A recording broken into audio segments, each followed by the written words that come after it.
My name is Margaret. I'm 60 years old.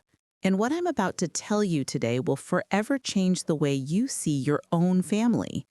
Just 3 days ago, my own son, Daniel, and my daughter in law, Jessica, pushed my husband, Robert, and me off a 90-foot cliff. As I lay there, broken and bleeding, I heard my husband's desperate whisper, "Margaret, don't move. Play dead." But that wasn't the worst of it. The worst was when Robert revealed the most terrible truth a mother could ever hear. A secret our children had kept for 25 years. For 4 decades, Robert and I built what we thought was the perfect family. We woke up every morning in our little suburban home in Springfield, Illinois, where the smell of fresh coffee mingled with the sound of birds singing. I worked as a teacher at Lincoln Elementary School, and every afternoon I came home with stories of my young students. Robert had his woodworking shop, where he created the most beautiful furniture you've ever seen. His hands, rough yet delicate, could transform a simple piece of wood into a work of art. We had 2 sons, Michael, our firstborn, and Daniel, 5 years younger. Michael was the soul of the house, always laughing, always helping his father in the shop, always shielding me from any worries. Daniel was different, more reserved, but I loved him with the same intensity. As a mother, you never play favorites, or at least that's what I thought. On Sundays, after church at First Methodist, the whole family would gather around our oak table, which Robert had carved with his own hands. Michael would tell us his plans to study engineering at University of Illinois, while Daniel would remain silent, just picking at the food on his plate. Life was simple, but beautiful. In the evenings, Robert and I would walk the trail around our small town, talking about our dreams, how we'd watch our grandchildren grow, and how we'd grow old together in that very house. I never imagined those walks were training for the one that almost killed me. On weekends, I'd host family gatherings, where my sisters, Helen and Grace, would come with their husbands and children. The house would fill with laughter, kids running everywhere, women sharing recipes in the kitchen, while the men fixed something in the yard. Robert was my perfect partner. After 40 years of marriage, he still brought me wildflowers he'd pick on the way to work. He helped me grade my students' tests, and I would hold pieces of wood for him while he cut them in his workshop. We were a team, an unbreakable unit. Or so I thought. At night, we'd sit on the porch to watch the stars, planning our future. We talked about traveling when we retired, seeing the Pacific Ocean for the first time, building a smaller house once our kids started their own families. But perfect happiness, as I would discover years later, often hides the deepest tragedies. When Michael turned 20, something changed in our family. He began to argue with Daniel about things I didn't understand. I'd hear them whispering in the hallway, and they'd fall silent when I appeared. Robert told me it was just brotherly stuff and that it would pass. I wanted to believe him because I needed to believe my family was still perfect. One night in October, exactly 25 years ago, Michael didn't come home for dinner. We waited until 11, then 12, then 1 in the morning. Daniel was in his room, supposedly studying, but I noticed something strange in his eyes whenever I asked about his brother. Robert went out to search for him with our neighbors. They checked every corner of Springfield, every trail, every place Michael used to go. At dawn, they found his body at the bottom of the Sangamon River Gorge. The police said it was an accident, that he had probably stumbled in the dark. I never questioned that version because I couldn't imagine that the truth was much more horrible. Michael's funeral was the darkest day of my life. I wore my only black dress, the same one I'd worn at my mother's funeral. Daniel was strangely calm for someone who had just lost his older brother. While I cried until I had no tears left, he remained silent with an expression that now, after what I know, sends shivers down my spine. Robert never left my side all day, holding me up when my legs gave out, whispering words of comfort that I now know tasted bitter in his mouth. After Michael's death, Daniel changed completely. He became more attentive, more loving, as if he were trying to make up for something. I helped him with chores, accompanied his father to the workshop, and brought me things when he saw I was sad. I thought it was his way of dealing with grief, of filling the void Michael had left behind. How naive I was. What he was really doing was building a perfect mask to hide the monster inside. The years passed and the wound never fully healed, but we learned to live with it. Daniel married Jessica, a sweet girl from Decatur, and they seemed happy. They had 2 beautiful children, and I finally felt like life was giving us a second chance at happiness. Jessica called me mom and helped me with the housework when they visited. Daniel had inherited his father's talent for woodworking and had his own business. Everything seemed perfect again. But now, lying at the bottom of this gorge with my ribs broken and the metallic taste of blood in my mouth, I understand that all that happiness was a carefully constructed lie. The first signs that something was wrong began 6 months ago, when Robert and I decided to update our will.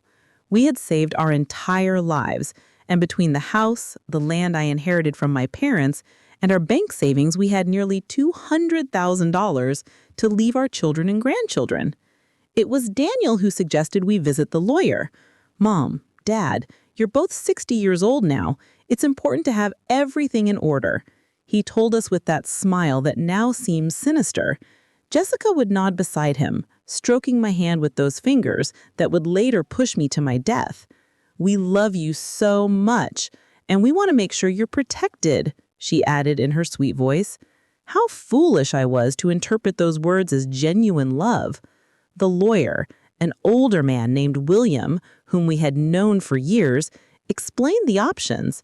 We could put everything in a trust, divide the inheritance among Daniel's children, or simply make a traditional will. Daniel insisted on naming him and Jessica as our sole heirs, arguing that they would handle the equitable distribution to the grandchildren. Besides, he said, you're going to need us when you're older. It's better for us to have access to the resources to take care of you properly. Something in his tone made me uncomfortable, but Robert seemed convinced. My husband, who had always been more trusting than me, accepted the proposal without much resistance. That night, as I made dinner, I couldn't shake the feeling that I had made a terrible mistake. The following weeks were strange. Daniel and Jessica started visiting us more often, but their visits had a different feel. They no longer came just to spend time with family. They always had suggestions about how we should improve the house, what investments we should make, or what life insurance policies we should get. Mom, you should think about selling this big house and moving somewhere smaller, Jessica said while examining our furniture with calculating eyes. We could help you find a comfortable apartment in downtown Springfield. But I loved our house. Every corner held a memory. Every room told a story of our 40 years of marriage. The kitchen where I had prepared thousands of meals for my family. The workshop where Robert created his masterpieces. The yard where our children and grandchildren had played. I couldn't imagine my life anywhere else. When I told them this, I saw a flicker of irritation in Daniel's eyes that chilled me to the bone. Mom, you're being irrational, he said in a tone he had never used with me before. This house is too big for 2 people your age. If you fall down the stairs or something happens, we won't be able to help you in time. Jessica nodded vigorously, adding, besides, the upkeep must cost a fortune. It would be much smarter to sell now while the housing market is high and move to something more appropriate for your age. Robert began to consider their arguments.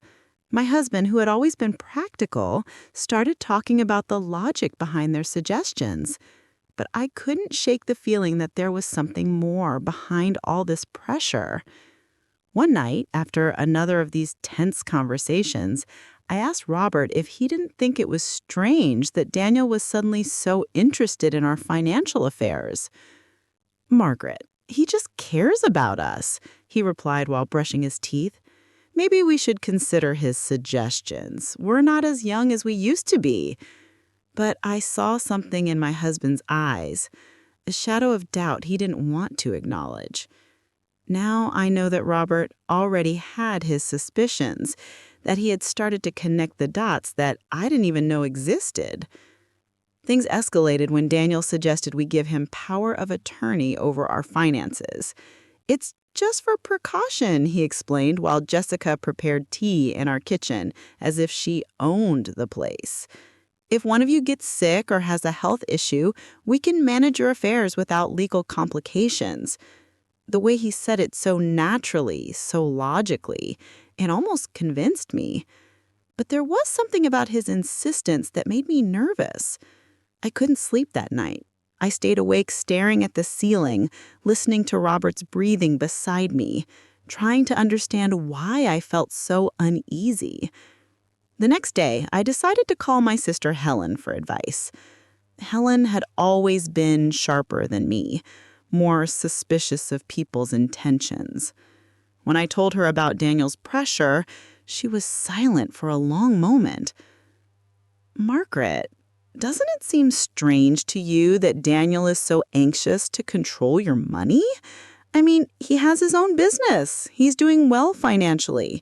Why would he need so much control over your finances?" Her words hit me like a slap. She was right. Daniel had never seemed to have financial problems, had never borrowed money, had never shown any signs of needing our financial help. That afternoon, when Daniel came for another of his talks about our future, I decided to confront him directly. "Son," I said as we sat in the living room, "why is it so important for you to have control over our financial affairs? Your father and I are still in our right minds." His reaction was immediate and telling. His face hardened, and for a moment I saw something in his eyes that reminded me of someone else, something cold, calculating, and dangerous. "Mom, it's not about control," he responded in a tense voice. "It's about love, care, and family responsibility." But the way he said family responsibility sounded more like a threat than an expression of affection. Jessica, who had been silent until then, intervened with her sweet but firm voice. "Margaret, we just want what's best for you. It's painful to see you worry about things we could easily handle." That night, after they left, Robert and I had our first serious argument in years. He thought I was being paranoid, that I was looking for problems where there were none. I insisted something wasn't right, that our son's behavior had changed too much. "Robert," I said as we washed the dishes, "do you remember what Daniel was like before Michael died? He was different, more distant, more... I don't know how to explain it, but there was something about him that scared me." My husband stopped washing the plate in his hand and looked at me intently. In his eyes, I saw something I hadn't seen before, recognition. "Margaret," he said in a very low voice, "there are things about Michael's death that I never told you." My heart began to pound so hard I thought it would beat out of my chest. Robert's words hit me like a lightning bolt. "What about Michael's death?" I asked with a trembling voice. My husband sat heavily in one of the kitchen chairs, the same table where we had shared thousands of family meals, where Michael used to do his homework, and where Daniel had always remained silent. Robert ran his hands over his face as if he were trying to erase the memories that had tormented him for 25 years.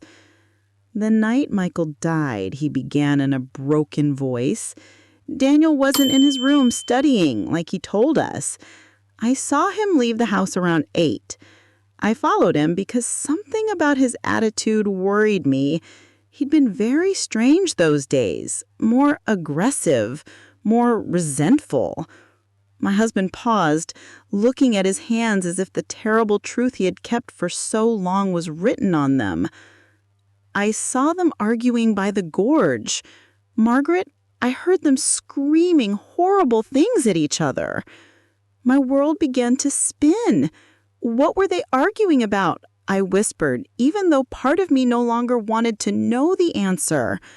Robert looked up and I saw tears in his eyes, tears he hadn't even shed at our oldest son's funeral. "About the inheritance, Margaret. Daniel was furious because Michael was the oldest, because according to family traditions, he would inherit most of our assets. But there was something more, something about money that Michaels had found. What money? I asked, feeling the ground vanish beneath my feet. Robert sighed deeply before continuing. 3 days before he died, Michael came to talk to me in the workshop.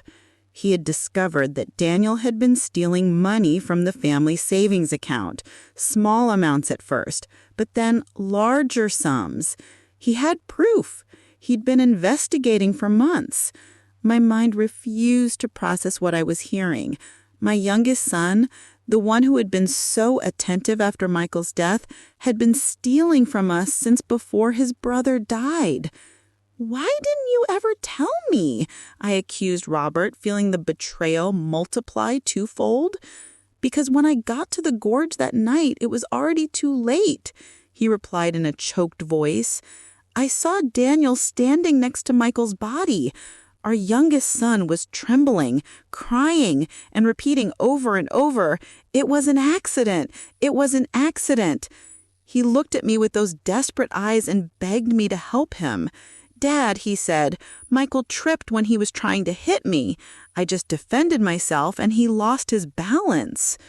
Tears ran down my cheeks uncontrollably. "But you believed him," I murmured, even though I already knew the answer. Robert nodded slowly with an expression of guilt that had gnawed at him for decades. "He was my son, Margaret. My youngest son was asking for my help, and Michael was already dead. I couldn't bring one back to life by destroying the other. I thought it was really an accident, that Daniel had learned his lesson, that he would become a better man after this." "And the stolen money?" I asked, needing to know every detail of this nightmare. "Daniel promised he would pay it back little by little, that he had taken the money to invest in a business that had gone wrong. He swore he would never do something like that again. And I believed him, Margaret. God forgive me. But I believed him because I needed to believe my son wasn't a killer." I got up from the table, stumbling, holding onto the wall so I wouldn't fall. Everything I had believed about my family, about my surviving son, about the last 25 years of my life was a lie. "Did he pay the money back?" I asked, although I already knew the answer from the look on Robert's face. "Never," he replied. "In fact, he kept stealing small amounts that I pretended not to notice, because confronting him would mean admitting I had covered up a murder. I became his accomplice, Margaret. Every time I stayed silent, every time I pretended not to see the bank accounts dwindle, I became more of his accomplice." The horrible reality began to take shape in my mind. "That's why he's so interested in controlling our finances now," I murmured. "It's not because he cares about us. It's because he wants to finish what he started 25 years ago." Robert nodded gravely. "And there's something else, Margaret. Something I just discovered a few weeks ago." "What else could there be?" I asked, feeling like my heart couldn't take any more revelations. Robert went to his desk and pulled out some papers he had been hiding under other documents. "I've been discreetly investigating Daniel's finances. His woodworking business isn't doing as well as he wants us to believe. In fact, he's on the verge of bankruptcy. He owes more than $100,000 to several banks and suppliers."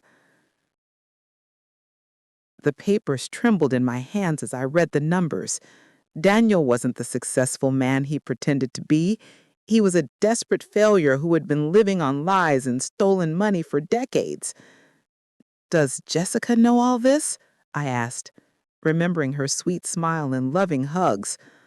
"I'm sure she does. I've noticed how she directs the conversations when they talk about our money, how she asks specific questions about our savings, the value of the house, our life insurance policies. They aren't innocent questions, Margaret. They are questions from someone calculating exactly how much our death is worth." That sentence chilled me to the bone. "Our death," I repeated in a whisper. It was the first time I had considered that Daniel might want to cause us physical harm. Until that moment, I thought he just wanted to rob or cheat us. But if he had killed his own brother for money, what would stop him from killing his parents for the same reason? "Robert," I said, grabbing his hands, "we have to go to the police. We have to tell them the truth about Michael and about what's happening now." But my husband shook his head with a look of hopelessness that broke my heart. "With what evidence, Margaret? I'm an accomplice to covering up a murder. If I talk now, I'll go to jail too. And besides, who's going to believe an old man of 65 who has been keeping this secret for 25 years? He was right. So we just wait for him to kill us like he killed Michael? "We're going to be very careful," Robert said, trying to sound more confident than he really was. "We're going to find a way to protect ourselves, to gather evidence. But—" His words were interrupted by the sound of the phone. It was Daniel. "Hi, Mom," he said with that sweet voice that now sounded sinister to me. "Jessica and I were thinking, and we believe it would be beautiful to celebrate your 40th wedding anniversary with something special. How about we take you to those Ozark Mountains you've always talked about next weekend? We could go on a family hike, take pictures, and have a perfect day together." My blood turned to ice. I looked at Robert, who had heard the conversation and had the same look of terror on his face. "That's a very sweet idea, son," I managed to reply in a trembling voice. "But let us think about it, and we'll get back to you tomorrow." After hanging up, Robert and I looked at each other in silence, knowing we had just received an invitation to our own execution. "The mountains," I murmured. "He's going to take us to the mountains to kill us and make it look like an accident?" Robert nodded gravely, "Just like he did with Michael at the gorge." That night, we didn't sleep a minute, holding each other in our bed, planning how we could save ourselves from our own son. The next few days were a nightmare of terror and pretense. Robert and I had to act as if nothing had happened when Daniel and Jessica came to visit, smiling when they talked about the mountain trip, nodding when they excitedly told us they were going to spend quality time with family. But inside, every fiber of my being screamed with fear. I knew I was looking into the eyes of my oldest son's murderers, and that now they were planning to do the same to me and my husband. Jessica arrived on Wednesday afternoon with a shopping bag and that radiant smile that now seemed like the grimace of a demon. "Margaret, dear," she said, hugging me with those arms that would soon push me to my death, "I bought some supplies for our mountain adventure: cookies, water, fruit, everything we'll need for the picnic." She showed me the contents of the bag as if she were an excited child, but I could only think about how each of those items could be used to cover up our murder. "I also brought my new camera," she added, pulling out an expensive digital camera. "I want to capture every moment of this special day. They're going to be photos we'll treasure forever." The irony of her words made me sick. The only photo she would take would be of our broken bodies at the bottom of some cliff, if anyone ever found us. Daniel appeared behind her carrying a new-looking hiking backpack. "Dad," he said to Robert with feigned enthusiasm, "I bought all the necessary equipment for a safe hike: ropes, harnesses, lanterns, a first aid kit." Every word that came out of his mouth sounded like a cruel mockery. Safety equipment to plan our murders? The perversity of the situation made me dizzy. Isn't it a bit dangerous for people our age? I asked, trying to sound casual while looking for any excuse to cancel the trip. Jessica stroked my cheek with that false tenderness that churned my stomach. That's why we chose a very easy and safe trail, she assured me. It's a hike even kids can do. Plus, Daniel and I will be there to take care of you the whole time. Yes, they would be there to take care of us until the exact moment they decided to push us off a cliff. That night, when they finally left, Robert and I sat in our living room, trembling, not just from the cold, but from the absolute terror we had been holding back for hours. "We can't go," I said, grabbing his hands. "We just can't. We'll make up some excuse." "If we don't go," Robert replied in a grave voice, "they'll find another way to kill us. Maybe something that looks even more accidental, like a house fire or a robbery gone wrong. At least in the mountains, we know what they're going to try to do." His words had a terrible logic, but they didn't comfort me at all. "So what do you suggest?" I asked, desperate to find some solution that would save our lives. Robert was thoughtful for a few minutes before answering. "We're going to go, but we're going to be prepared. I'm going to hide my cell phone and set it to record everything that happens. If we manage to survive, we'll have evidence. And if we don't," his voice broke, "at least someone will know the truth." On Friday night, we could barely touch our dinner. We knew it might be our last meal together in our house, in that kitchen, where we had shared so many happy moments when we were a real family. "I wrote a letter," Robert confessed, pulling a sealed envelope from his desk. "It's addressed to your sister Helen. In it, I explain everything we know about Michael's death and what we believe Daniel plans to do to us. I hid it in the place where we keep our important documents. If we don't return from this trip, at least she'll know where to look for the truth." That night, we went to bed holding each other, whispering words of love that could be our last. "If something happens to me," Robert said, "I want you to know that these 40 years with you have been the best of my life. Despite everything, despite the mistakes and the secrets, I love you more than my own life." I cried in silence, memorizing the rhythm of his breathing, the warmth of his body, the smell of his skin. Saturday dawned with a clear sky that seemed to mock our situation. Daniel arrived early, whistling a cheerful tune that chilled my blood. "Morning, lovebirds," he called from the front door. "Ready for your big adventure?" Jessica appeared behind him, radiant as a bride on her wedding day, except this was a wedding with death. During breakfast, which we could barely eat, Daniel explained the route we would take in detail. "It's a beautiful trail," he said, spreading a map on the table. "It leads to a lookout where you can see the whole valley. They say the views are spectacular." His eyes shone with enthusiasm that seemed demonic. Of course the views would be spectacular. They would be the last we would see in our lives. "The trail has some steep parts," Jessica added, as if giving us useful tourist information, "but nothing that experienced hikers like you can't handle." Her comment about our supposed hiking abilities sounded like a cruel joke. We were two 60-year-olds who barely walked through the park once in a while. As we loaded the car, I saw Daniel meticulously checking his backpack, making sure he had everything he needed for his plan. I saw ropes, a small shovel, and something that looked like a flare gun. "What's that for?" I asked, pointing to the gun. "For safety," he replied without missing a beat. "If we get lost or something goes wrong, we can send a distress signal."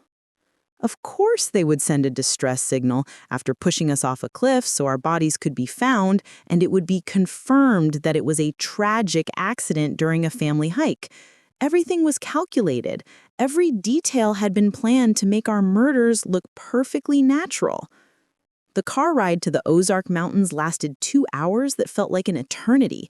Jessica put on cheerful music and sang along with the songs as if we were really going on a fun family outing. Daniel drove carefully, obeying all the speed limits, stopping at every stop sign. He didn't want to risk an accident that would ruin his perfect plans. During the trip, Robert discreetly took my hand and activated the recording on his phone. Everything that happened from that moment on would be recorded. If we managed to survive, we would have evidence, And if we don't, his voice broke, at least someone would know the truth.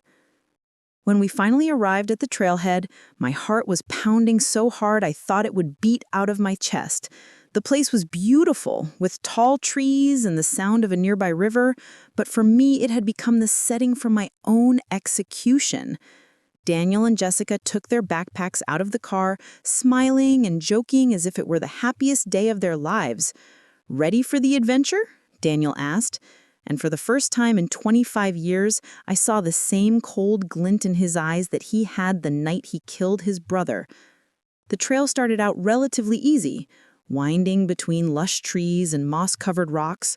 Jessica walked ahead of us, constantly taking pictures and commenting on the beauty of the landscape. "Look at those wildflowers," she exclaimed, pointing toward bushes full of yellow blossoms. "And that beautiful bird."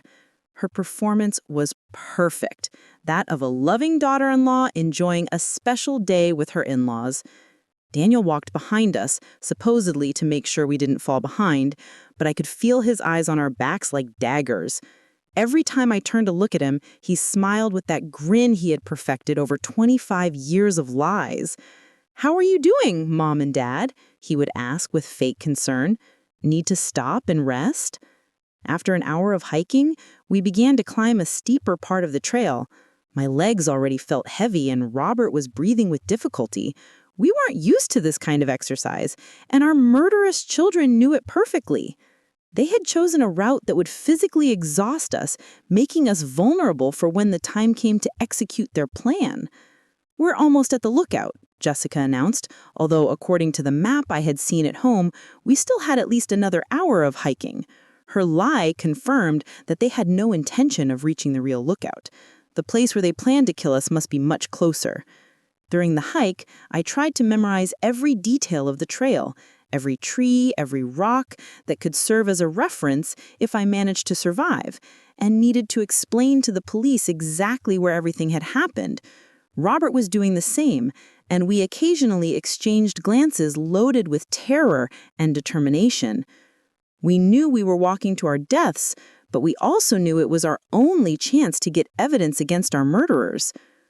"Oh, look at that!" Jessica suddenly shouted, pointing to a rock formation that loomed to our right. "That cliff has an incredible view. Why don't we climb up there to take some special photos?" My blood ran cold. There it was, the place they had chosen for our murder. The cliff rose about 90 feet above the main trail, accessible by a secondary path that seemed much more dangerous than the one we had been following. The rocks were loose, there were fewer trees to grab onto in case we stumbled, and from the top you could see a precipice that fell into a deep gorge full of jagged rocks. "I don't know if that's a good idea," I said, trying to sound casual. "That trail looks pretty dangerous for people our age." But Daniel had already started walking toward the turnoff, carrying his backpack full of safety equipment that I knew he wouldn't use to save us. "Come on, Mom," he said with that voice he used when he was a kid and wanted to convince me of something. "It'll only take a few minutes. Besides, Jessica's right. The photos from up there are going to be spectacular." The way he said spectacular made me tremble. They would be spectacular for whoever saw them afterwards as evidence of our accident. Robert squeezed my hand discreetly, reminding me that his phone was recording everything. We had to go on. We had to go all the way to get the evidence we needed. If we refused now, they would simply find another opportunity, another place, another excuse to kill us. The climb to the cliff was exhausting. The loose rocks slid under our feet, and more than once I was about to fall. But the most terrifying thing was realizing how perfect this place was for a murder. If someone accidentally tripped and fell from the top, there would be no way to survive. And, most importantly, there would be no witnesses. "Almost there," Jessica shouted from above, where she had already arrived with the agility of someone who had planned this route carefully. Daniel followed her and then helped Robert and me complete the last few feet of the climb. His hands on my arms felt like the claws of a vulture. The lookout was indeed spectacular. From there, you could see the whole valley, the mountains in the distance, and the river winding through the trees. In any other circumstance, it would have been a beautiful moment to share with family. But knowing what I knew, the place seemed like the perfect setting for a nightmare. "Come over here for the photos," Jessica shouted, positioning herself near the edge of the cliff. "I want the valley to be in the background." Robert and I approached slowly, each step bringing us closer to our final destination. I could see Daniel strategically positioning himself behind us, calculating angles, measuring distances. "Perfect!" Jessica exclaimed, raising her camera. "Now hug each other and smile." Robert and I hugged, probably for the last time, while she took picture after picture. Every flash of the camera seemed like a lightning bolt announcing the storm that was about to come. "Take one more," Daniel suggested, moving closer to us, "but this time, stand back a little so the landscape looks better." One step back meant being exactly on the edge of the precipice. Robert and I exchanged a look. The time had come. We moved back as we were told, feeling the solid ground disappear under our feet and only the emptiness of the abyss remaining behind us. Jessica raised the camera one more time, but this time I saw something different in her eyes. There was no longer any need to pretend. The mask had fallen. "Smile," she said in a voice that was no longer sweet at all. "This is going to be your last photo." At that moment, Daniel lunged toward us with his arms outstretched. The plan was simple: push us backwards so we would fall into the void, take some photos of the accident, and then go down to discover our broken bodies. But Robert had been preparing for this moment. In the last second, he managed to grab Daniel's wrist and pull him forward. "If we're going to die, you're coming with us," he shouted with a fury I had never seen in him before. For a moment, all four of us were teetering on the edge of the cliff, holding on to each other in a macabre dance between life and death. Jessica screamed and tried to help Daniel, but the weight of all of us was too much. I felt the ground give way under my feet, felt gravity begin to win the battle, and then the four of us fell together, locked in a deadly embrace, screaming as the air whistled around us and the rocky ground approached at breakneck speed. In those seconds that lasted an eternity, I thought of Michael, of how he must have felt when Daniel pushed him into the gorge 25 years ago. The impact was brutal. I heard the horrible sound of bones cracking, the sound of my own body shattering against the rocks. The pain was indescribable, but even more terrible was the taste of blood in my mouth and the certainty that this time Daniel had won. This time there would be no witnesses to tell the truth. But then I heard Robert's voice, weak but clear. "Margaret, don't move. Play dead." And I realized something incredible. I was still alive. The pain was so intense I thought I would go crazy. Every fiber of my body screamed in agony. I felt blood running down my face and something wet and sticky soaking my clothes. But Robert's voice echoed in my ears like a divine command. Play dead. With the willpower I didn't know I possessed, I remained completely still, controlling even my breathing so it would be imperceptible. A few feet away, I could hear the moans of pain from Daniel and Jessica. They had also survived the fall, but from their groans, they seemed to be in worse condition than we were. "Jessica, are you okay?" I heard my son's broken voice. His concern for his wife made my stomach churn. This man who had murdered his own brother and had tried to kill us was still capable of feeling love for someone. "I think I broke my leg," Jessica moaned. "It hurts so much, Daniel. And what about the old people?" The disrespectful way she referred to us confirmed what I already knew. We were never family to her. We were just obstacles on our way to our money. I heard movement as if Daniel were crawling toward us. My heart was beating so fast I was afraid he would hear it. "They're dead," he announced after a few minutes that felt like hours. "Both of them have their eyes open, but they're not breathing." His lie filled me with a strange hope. If he believed we were dead, maybe we would have a chance.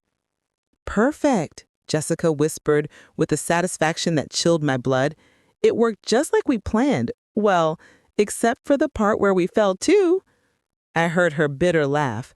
"At least we won't have to pretend we love them anymore." For the next few minutes, that felt like an eternity, Daniel and Jessica discussed their situation. Both were injured, but they could move. The plan now was to crawl until they found a place from which they could call for help, and then tell the story of how they had miraculously survived a tragic accident that had killed their poor grandparents. "Remember the story," Daniel said to Jessica. "We were taking pictures when a rock came loose under Dad's feet. He tripped and trying to grab on, he pulled Mom with him. We tried to help, but we fell too. It's important that our stories match." "I know," Jessica replied. "We've practiced this 100 times. We're the traumatized survivors of a family tragedy." "Poor us. We lost our dear in-laws in a horrible accident." Her performance was so convincing that if I hadn't lived the truth, I would have believed every word. Gradually, their voices faded as they crawled toward what they hoped would be their salvation. When silence finally fell, Robert whispered my name so low I could barely hear it. "Margaret, are you okay?" I answered in the same whisper, confirming that I was alive but terribly injured. "My left leg is broken," he told me in a voice choked with pain, "and I think I have a few fractured ribs. What about you?" I did a mental inventory of my body. I felt a stabbing pain in my right arm, my head throbbed as if someone were hitting it with a hammer, and there was definitely something wrong with my shoulder, but I was alive, and that was more than I had hoped for. "We're bad, but we're alive," I whispered. "The phone? It works, but there's no signal down here." That was the most terrifying part of our situation. We were alive, but trapped at the bottom of a gorge, injured, and with no way to communicate with the outside world. If no one came to look for us, we would die here slowly from thirst, hunger, or our wounds. "Robert," I whispered before it's too late, "I need you to tell me everything that really happened the night Michael died." My husband sighed deeply, as if he had been waiting for this moment for 25 years. That night, he began in a trembling voice. "Michael came to find me in the workshop. He was furious. He had papers in his hands, bank statements. He showed me evidence that Daniel had been stealing money from our accounts for months, small amounts at first, then larger sums. Michael had been investigating because he had noticed discrepancies in our savings." The physical pain mingled with the emotional pain as I listened to the truth that had been hidden for decades. "Michael wanted to confront Daniel that same night," Robert continued. "I tried to calm him down, to convince him to wait until the next day, but he was determined. He said he couldn't sleep knowing his younger brother was stealing from us." "And you followed him?" I asked, even though I already knew the answer. "I followed him because I was afraid of what might happen. I knew Michael's temper when he got angry, and I also knew, well, I had noticed something strange about Daniel lately, a coldness that sent shivers down my spine." "When I got to the gorge," Robert continued, "I found them screaming at each other. Michael had the papers in his hand, waving them in Daniel's face. 'You're a thief,' he was yelling. 'You're stealing from our own parents.' Daniel denied everything. He said Michael was crazy, that he was making things up." My heart raced as I imagined the scene, my two sons facing off in the dark, one accusing the other of betrayal. What happened next? Robert paused for a long time before continuing. "Michael told him that if he didn't return the money and confess everything to us himself, he would tell us the truth. Daniel went berserk. He yelled that Michael had always been the favorite, that he had always had everything easy, that it was time for things to change. And then..." Hendry's voice broke. "Daniel pushed Michael. It wasn't an accident. He pushed him with all his strength, deliberately. I saw Michael trying to keep his balance, saw his arms flailing desperately, looking for something to grab onto, but it was too late. Tears streamed down my cheeks, mixing with the blood from my wounds. "Why did you never tell me the truth?" Robert sighed deeply. "Because when I got to where Daniel was, he was crying, trembling, telling me over and over that it had been an accident, that he hadn't meant to do it. He begged me not to tell you anything, that he couldn't lose you two." "But you knew it was a lie," I murmured from the bottom of my heart. "Yes, but he was my son, Margaret, my only surviving son. How could I turn him over to the police? How could I destroy what was left of our family?" His justification hurt as much as my physical injuries. "And the stolen money?" I continued. "Daniel promised me he would return it little by little. He swore it had been a bad decision, that he had been desperate, that it would never happen again. But he never returned a single penny. In fact, he kept stealing, and I kept quiet because every day that passed made me more of an accomplice to his crime." Just then we heard voices in the distance. Daniel and Jessica had managed to find help.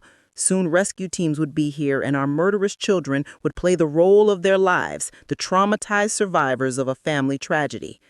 The voices got closer and closer, accompanied by the sound of helicopters flying over the area. The rescue team had arrived, and with them came the most crucial moment of our lives. Robert and I had to make a decision in a matter of minutes. Should we continue to pretend to be dead until we found the perfect opportunity to reveal the truth, or risk being rescued along with our murderers? "Margaret," Robert whispered urgently, "the phone recorded everything that happened up there. We have Jessica's confession about the plan. We have Daniel admitting that we are obstacles. We have everything. But if they find us alive now, they can destroy the evidence before we manage to hand it over to the authorities." He was right. If Daniel and Jessica realized that we had survived and heard their confessions, they would find a way to silence us forever. This time it wouldn't be an accident. It would be something much more direct and definitive. We had to wait for the perfect moment. "They're down here!" Daniel's voice shouted from above. "My parents, please, hurry!" His performance was perfect, his voice broken with pain and despair. If I hadn't known the truth, I would have believed him a son devastated by the loss of his parents. "Sir, stay calm," an authoritative voice replied, which must have belonged to the head of the rescue team. "You and your wife can move." I heard the sound of ropes and equipment being prepared for the descent. Jessica had perfected her role as the grieving daughter-in-law. "I can't believe this happened," she sobbed. "We were taking pictures, so happy. It all happened so fast. A rock came loose and they fell." Every word was a stab in my heart because I knew she would repeat those same words to the police, to the media, to anyone who wanted to hear her version of events. The rescuers began to descend. I could hear their voices getting closer, the sound of their boots against the rock, the clinking of their equipment. Robert discreetly squeezed my hand, reminding me that we had to keep up the act, no matter what happened. "They're here!" one of the rescuers shouted upon finding us. "We have 2 people at the bottom of the gorge." He approached us and began to examine us. I kept my eyes closed and my breathing so shallow it was almost imperceptible. I felt them hands looking for a pulse on my neck, his ear close to my mouth, trying to detect breathing. "This one still has a faint pulse," he announced, referring to Robert. "The woman? I'm not sure. I need the medical team down here immediately." My heart raced. The plan was working. They would believe that Robert was on the verge of death, but still alive, while I would be close enough to death that not be an immediate threat. For the next few minutes, which felt like hours, the paramedics worked on us. I felt them put an oxygen mask on me, check my wounds, and secure me to a stretcher. The whole time I had to fight against every instinct of my body that screamed at me to open my eyes, to ask for help, to stop pretending. "The man is stable but critical," I heard one of the paramedics report over the radio. "The woman is in very serious condition. Pulse is almost imperceptible. We need to transport them to Springfield Memorial Hospital immediately." Perfect. They would take us to the hospital, where we would have the opportunity to talk to the authorities without Daniel and Jessica being able to silence us. During the ascent on the stretchers, I could hear Jessica's feigned sobs and the words of comfort that the rescuers offered her and Daniel. "You were so brave to survive this. It's a miracle that you're relatively okay." If only they knew that the real miracle was that Robert and I were alive to tell the truth. In the medical helicopter, as we flew toward the hospital, I could feel Robert's presence on the stretcher next to mine. The paramedics were focused on keeping him stable, and from their conversations I understood that he was in critical condition. His injuries were more serious than mine, and for a terrible moment I feared he might die before we had the chance to reveal the truth. "Ma'am," I heard one of the paramedics say to me, "if you can hear me, hold on. We'll be at the hospital in a few minutes." His voice was gentle, full of a genuine compassion that contrasted dramatically with the falsehood I had been hearing from my own family. When we arrived at Springfield Memorial Hospital, the chaos was immediate. Doctors and nurses ran from one side to the other, shouting medical orders I didn't understand. I was taken directly to an emergency room where they began to work on my injuries. I had to keep pretending to be unconscious, but I also had to find a way to communicate with someone I could trust. "Doctor," I heard a nurse say, "her vital signs are strange. Her pulse is stronger than we would expect for someone in her supposed condition." My heart skipped a beat. They had discovered me. I was such a bad actress that my own body was betraying me. The doctor murmured. "It happens sometimes in cases of extreme trauma. The body has mysterious ways of clinging to life. Let's keep a close watch. The next few hours will be crucial." The doctor left and I heard footsteps approaching my bed. It was the most dangerous moment of all.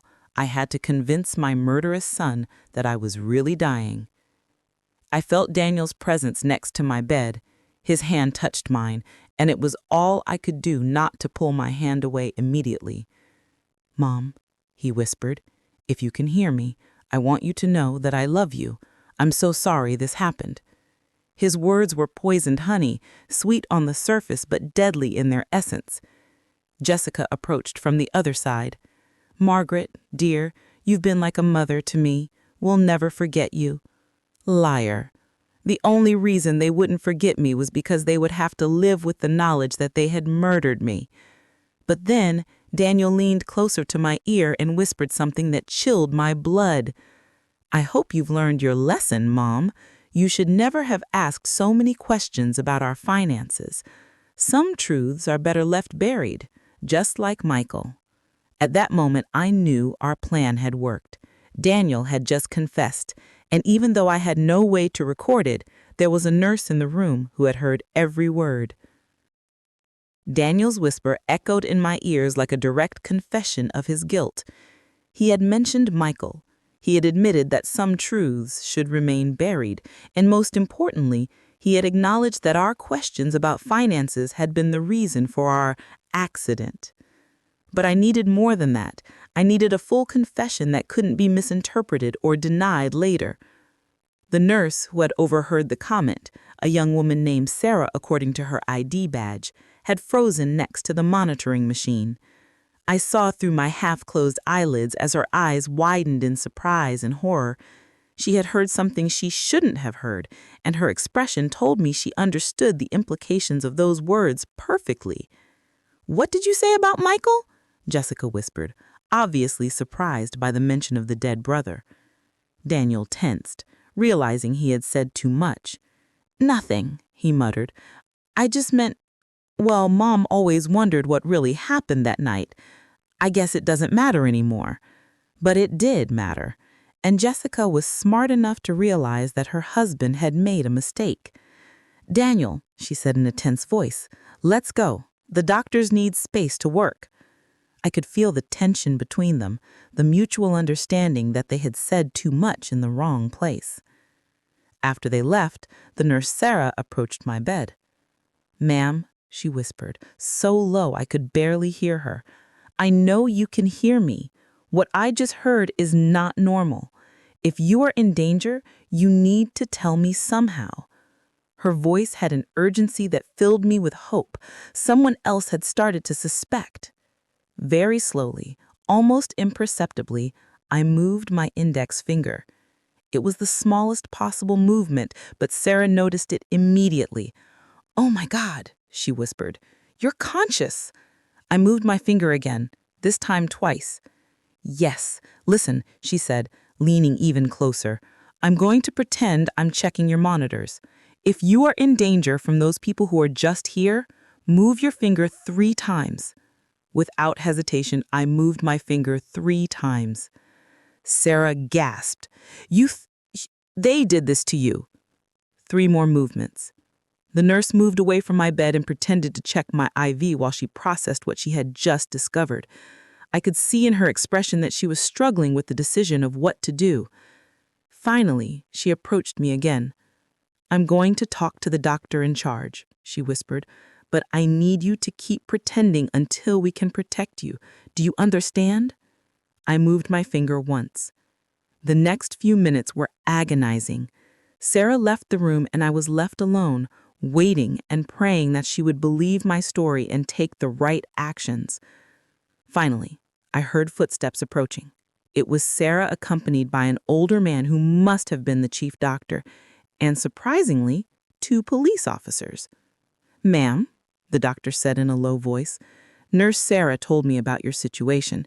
If you can hear me, we need you to know that you are safe now. The officers are here to protect you."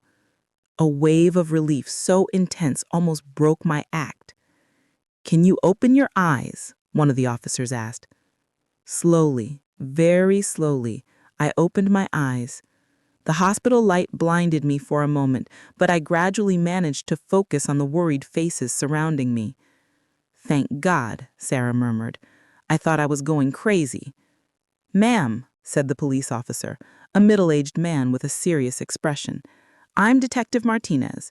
We understand you may be in a very dangerous situation. Can you tell us what really happened on that mountain?" My voice came out as a raspy whisper after hours of pretending to be unconscious. My son and his wife pushed us." The next few hours were a whirlwind of statements, recordings, and revelations. I told Detective Martinez everything I knew. Michael's death, Daniel's thefts, the pressure to change our will, and finally the plan to murder us on the mountain. But the most important thing was the recording on Robert's phone. "Your husband has recorded evidence?" the detective asked, his eyes gleaming. "Yes," I replied. "Everything is on his phone. The confessions, the plans, everything." The detective immediately went to the room where Robert was being treated. Robert had regained consciousness an hour after me, and when the detective explained the situation, he handed over his phone without hesitation. "Here's everything," he said in a weak but firm voice. 25 years of lies and the truth about what happened today. While the police technicians analyzed the recording, Daniel and Jessica remained in the waiting room, playing their part as devastated family members to other hospital visitors. They had no idea that their careful performance was about to end forever. "The recording is clear," the detective announced after an hour. "We have explicit confessions about Michael's murder, admissions about stealing money, and direct evidence of premeditated attempted murder against you 2. It's more than enough to arrest them." "But are you going to arrest them here?" I asked, concerned about our safety. "If they realize we're alive and talking—" The detective nodded, understanding my concern. "We already have officers in position. As soon as we have the arrest warrant signed, we'll take them in. In the meantime, you are both under police protection." The irony of the situation was not lost on me. Daniel and Jessica were downstairs, probably talking to other patients' relatives, receiving condolences for our deaths, planning how to handle our funeral and inheritance. They had no idea that upstairs in the hospital rooms, we were tearing down their carefully constructed world of lies. "Is there anything else?" the detective said, pulling out a folder of papers. "After hearing your story, we investigated your son's finances. Not only is he bankrupt, as you suspected, but he also owes money to some very dangerous people, unofficial lenders who don't take excuses. My blood ran cold. You mean that we weren't just inconvenient to him? That's right, the detective confirmed. You were his only salvation. With your inheritance, he could pay off his debts and start over. Without you, he would probably be dead in a few weeks. That revelation added a new dimension to the betrayal. He hadn't just seen us as obstacles. He had seen us as his financial lifesaver. Our death was not just convenient for him, it was absolutely necessary for his survival. And what will happen to our grandchildren? I asked, feeling a new wave of pain at the thought of Daniel and Jessica's innocent children. Social services will take temporary custody of them, the detective replied gently. But as I understand it, you could apply for custody once you recover from your injuries. The idea of raising the children of our own murderers was overwhelming, but it was the only way to ensure that something good would come out of this nightmare. Those children were innocent, and they deserved a chance to grow up in a home where love was real, not feigned. "It's time," the detective announced when an officer entered the room with papers in hand. "The warrants are signed. We're going to arrest them now."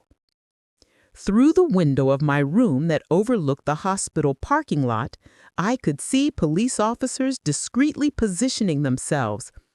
The moment I had been waiting for 25 years had finally arrived. "Daniel Wilson and Jessica Wilson, you are under arrest for the murder of Michael Wilson and the attempted murder of Margaret and Robert Wilson." The silence that followed was deafening. Then Jessica's hysterical voice. "What are you talking about? We're the victims here. Our in-laws died in an accident." "Ma'am," the officer replied calmly, "your in-laws are alive and they have provided complete evidence of your crimes." There was a moment of absolute silence, followed by a scream of desperation from Daniel. "That's impossible! We saw them die! They were dead!" His involuntary confession was captured by the police recorders, adding another piece of evidence to their case. Through the radio, I heard Jessica begin to blame Daniel. "It was all his idea. I didn't want to do any of this. He forced me." And Daniel, in desperation, screamed, "You were the one who suggested the cliff. You planned all of this." In a matter of minutes, the alliance that had lasted for years fell apart as each one tried to save their own skin. Detective Martinez returned to my room an hour later with an expression of satisfaction mixed with sadness. "They're arrested and on their way to the station," he informed me. "They're both trying to blame each other, which only strengthens our case. But there's something else I need to tell you." "What else?" I asked, though I wasn't sure my heart could handle any more revelations. "During the arrest, we found this in your son's backpack. Apparently, he had been recording his conversations with you and your husband for the past few weeks, probably looking for evidence that you suspected something." My blood ran cold. "You mean that we weren't just inconvenient to him?" "That's right," the detective confirmed. "You were his only salvation. With your inheritance, he could pay off his debts and start over. Without you, he would probably be dead in a few weeks." That revelation added a new dimension to the betrayal. He hadn't just seen us as obstacles. He had seen us as his financial lifesaver. Our death was not just convenient for him, it was absolutely necessary for his survival. "And what will happen to our grandchildren?" I asked, feeling a new wave of pain at the thought of Daniel and Jessica's innocent children. "Social services will take temporary custody of them," the detective replied gently. "But as I understand it, You could apply for custody once you recover from your injuries. The idea of raising the children of our own murderers was overwhelming, but it was the only way to ensure that something good would come out of this nightmare. Those children were innocent, and they deserved a chance to grow up in a home where love was real, not feigned. "It's time," the detective announced when an officer entered the room with papers in hand. "The warrants are signed. We're going to arrest them now." Through the window of my room that overlooked the hospital parking lot, I could see police officers discreetly positioning themselves. The moment I had been waiting for 25 years had finally arrived. "Daniel Wilson and Jessica Wilson, you are under arrest for the murder of Michael Wilson and the attempted murder of Margaret and Robert Wilson." The silence that followed was deafening. Then Jessica's hysterical voice, "What are you talking about? We're the victims here. Our in-laws died in an accident." "Ma'am," the officer replied calmly, "your in-laws are alive and they have provided complete evidence of your crimes." There was a moment of absolute silence, followed by a scream of desperation from Daniel. "That's impossible! We saw them die! They were dead!" His involuntary confession was captured by the police recorders, adding another piece of evidence to their case. Through the radio, I heard Jessica begin to blame Daniel. "It was all his idea. I didn't want to do any of this. He forced me." And Daniel, in desperation, screamed, "You were the one who suggested the cliff. You planned all of this."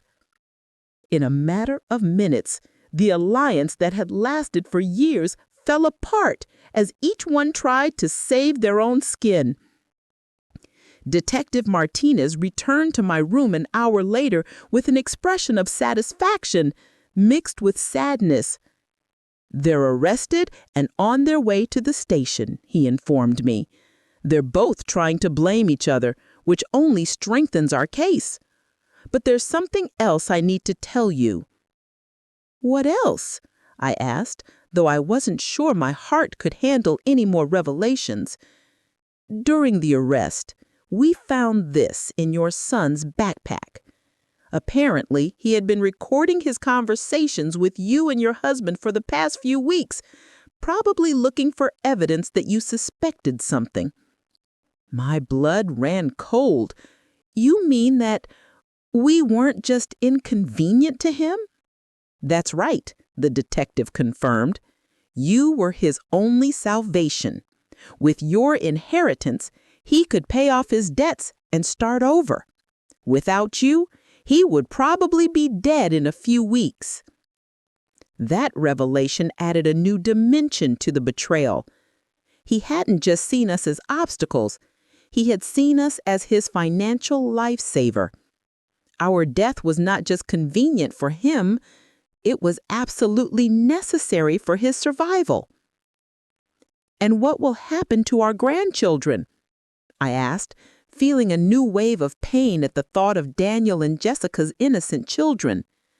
"Social services will take temporary custody of them," the detective replied gently. "But as I understand it, you could apply for custody once you recover from your injuries." The idea of raising the children of our own murderers was overwhelming, but it was the only way to ensure that something good would come out of this nightmare. Those children were innocent, and they deserved a chance to grow up in a home where love was real, not feigned. "It's time," the detective announced when an officer entered the room with papers in hand. "The warrants are signed. We're going to arrest them now." Through the window of my room that overlooked the hospital parking lot, I could see police officers discreetly positioning themselves. The moment I had been waiting for 25 years, had finally arrived. "Daniel Wilson and Jessica Wilson," I heard the firm voice of the officer in charge. "You are under arrest for the murder of Michael Wilson and the attempted murder of Margaret and Robert Wilson." The silence that followed was deafening. Then Jessica's hysterical voice. "What are you talking about? We're the victims here. Our in-laws died in an accident." "Ma'am," the officer replied calmly, "your in-laws are alive, and they have provided complete evidence of your crimes." There was a moment of absolute silence, followed by a scream of desperation from Daniel. "That's impossible! We saw them die! They were dead!" His involuntary confession was captured by the police recorders, adding another piece of evidence to their case. Through the radio, I heard Jessica begin to blame Daniel. "It was all his idea. I didn't want to do any of this. He forced me." And Daniel, in desperation, screamed, "You were the one who suggested the cliff. You planned all of this." In a matter of minutes, the alliance that had lasted for years fell apart as each one tried to save their own skin. Detective Martinez returned to my room an hour later with an expression of satisfaction mixed with sadness. "They're arrested and on their way to the station," he informed me. "They're both trying to blame each other, which only strengthens our case. But there's something else I need to tell you." "What else?" I asked, though I wasn't sure my heart could handle any more revelations. "During the arrest, we found this in your son's backpack," he said, showing me a small digital recorder. Apparently, he had been recording his conversations with you and your husband for the past few weeks, probably looking for evidence that you suspected something. My blood ran cold. "What does that mean?" The detective sighed. "It means he knew you were starting to discover the truth. The trip to the mountain wasn't a spontaneous decision. It was a direct response to your suspicions. In one of the recordings, you can clearly hear Jessica telling him, 'We have to act fast before they go to the police.' The depth of the planning and the coldness of the calculation took my breath away. They hadn't just planned to kill us. They had been monitoring our conversations, evaluating the level of danger we posed to them. We were mice in a maze, and they had been the scientists observing our every move. There's something else that we found in the investigation of his finances. Your son not only owed money to dangerous lenders, but he had also forged your signature on several documents, trying to access your bank accounts. If you had died on that mountain, he would have had immediate access to all your resources." Every new revelation was like another stab. My own son had not only planned to murder me, he had been actively stealing from me, forging my signature, and violating every principle of family trust I had tried to instill in him. "How much money did he steal in total?" I asked, though I wasn't sure I wanted to know. "About $50,000 over the last 5 years. Small amounts that he thought you wouldn't notice, but which when added up amount to a significant sum. The money Robert and I had saved over decades of hard work, penny by penny, had been financing our son's life of luxury while he planned our murder." The following days in the hospital were a whirlwind of police interviews, visits from lawyers, and calls from news media that had picked up the story. The local press had titled the case "The Most Horrible Family Betrayal of the Decade," and reporters from all over Illinois wanted to hear our version of events. My sister Helen arrived from Peoria, crying and hugging me as if she hadn't seen me in decades. "Margaret," she said over and over, "I always knew there was something strange about Daniel after Michael's death, but I never imagined he was capable of this." Her words comforted me because they confirmed that my maternal instincts hadn't been completely blind. "And the kids?" I asked about my grandchildren, who were now in the temporary custody of social services. "I saw them yesterday," she replied sadly. "They're confused, asking why their parents can't come home. They're too young to understand what really happened." The lawyer we had hired, the same William who had prepared our will, came to see us with news about the legal process. "The case is solid," he assured me. "With the recordings, the confessions during the arrest, and all the financial evidence, it's almost impossible for them to escape significant convictions." But then he added something that chilled me to the bone. "However, they're trying to negotiate a lesser guilty plea by claiming it was a crime of passion, not premeditated." "A crime of passion?" I exclaimed indignantly. They planned this for weeks, bought special equipment, and chose the perfect place. William nodded gravely. I know, and we have evidence of premeditation, but their lawyers are going to argue that it was a desperate decision made under extreme financial pressure. The idea that they could receive reduced sentences for their crimes filled me with fury. They murdered Michael. They had tried to murder us. They had stolen our money for years, and now they wanted to present themselves as victims of circumstances? How can we ensure they get what they deserve? I asked. Testify, William replied simply. Your testimony, combined with all the evidence, will be crucial for the jury to understand the true nature of these crimes. But I warn you, it's going to be emotionally devastating to face your son in court. He was right. The idea of looking Daniel in the eyes during the trial, of listening to his lawyers try to justify the unjustifiable, of publicly reliving every moment of this nightmare was overwhelming. But it was what I had to do for Michael, for us, and for my grandchildren who deserved to know the truth about their parents. 3 weeks after the arrest, Robert and I were finally able to go home. Our wounds had healed enough to allow us to move, although he still needed crutches and I had my arm in a sling. The house felt strange, as if it were the set of a play after all the actors had left. Everything was exactly as we had left it on the day of our family outing. The breakfast dishes were still in the sink, the bed was unmade, the flowers Daniel had brought me that week were still on the kitchen table, now withered and dead. It was as if time had stopped at the moment our normal lives ended forever. Do you think we'll ever be happy again? I asked Robert that first night back, as we lay in our familiar bed. He hugged me with his uninjured arm and sighed deeply. I don't know, Margaret, he said, but we're alive. We have the truth on our side, and for the first time in 25 years, we don't have to live with secrets. The trial began 6 months later. On the day I had to testify, I looked Daniel directly in the eyes for the first time since the arrest. I saw no remorse, no pain. I didn't see the son I had raised.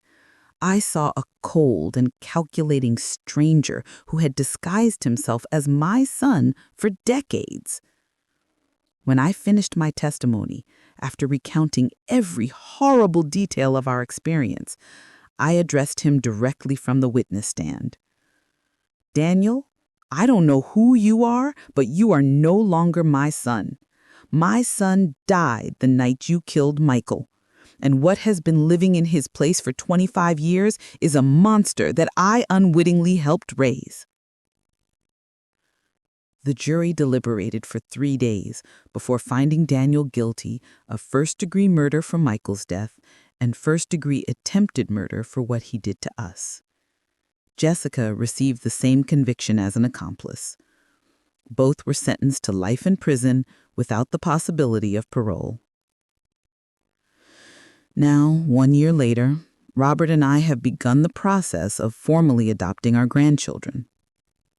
They are beautiful and innocent children who deserve a chance to grow up knowing what true love is, not the manipulative and toxic love they received from their biological parents. Every night when I tuck them in, I tell them about their Uncle Michael, the brother they never knew. I tell them about his kindness, his honesty, his dreams of becoming an engineer and taking care of his family. I want them to know that not all family members are monsters, that love can be real and unconditional. And sometimes, when I look into their innocent eyes, I see Michael's smile reflected there, and I know that somehow justice has been served.